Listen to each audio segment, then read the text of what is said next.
ഒരു ചെറിയ കാര്യം പറയാനുണ്ട് കേട്ടോ. നമ്മളിവിടെ വെച്ചിരുന്ന ഗ്ലാസ് ടാങ്ക് ഇങ്ങോട്ട് മാറ്റിയിട്ടുണ്ടേ. ഇതിവിടെ സെറ്റാക്കി കേട്ടോ. ഇവിടെ സെറ്റാക്കിയിട്ട് ഈ ആൽബിനോ ഓസ്കാറിനെ ഇതിലേക്ക് മാറ്റിയിട്ടുണ്ടേ. ഇതിനെ 2 മാത്രം. ഓക്കെ, ഇങ്ങനെ സെറ്റാക്കി കേട്ടോ. ഇതിനുള്ള മീനുകളെ ഒരു ബേസണിലേക്ക് മാറ്റിയിട്ടുണ്ട്. കാണിച്ചു തരാം കേട്ടോ. അതിൻ്റെ കാരണം എന്താണെന്ന് വെച്ച് കഴിഞ്ഞാൽ ഇവർ ഈ കോപ്പർ ഓസ്കാർ നന്നായിട്ട് കൊത്തുന്നുണ്ട് മറ്റവരെ. അതുകൊണ്ട് 2നെയും വേറെ ടാങ്കിലേക്ക് ആക്കിയേക്കാം കേട്ടോ. ഓക്കെ, പിന്നെ ഒരു കാര്യം പറയാനുള്ളത് വെച്ചാൽ നമ്മുടെ ടാങ്ക് ക്ലീൻ ചെയ്യാൻ വേണ്ടി കൊണ്ടുവന്ന ഈ സക്കർ ഫിഷ് പ്രത്യേകിച്ച് പണിയൊന്നും എടുക്കുന്നില്ല. മൂപ്പര് ഫുൾ ടൈം അവിടെ കിടക്കുക. ഇനി ആക്റ്റീവ് ആകുമോയെന്ന് അറിയില്ല.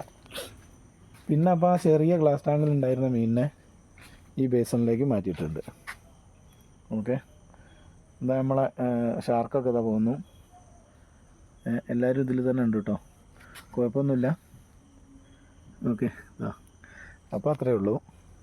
ഇനി എന്തെങ്കിലുമൊക്കെ വിശേഷം ഉണ്ടെങ്കിൽ അറിയിക്കാം കേട്ടോ.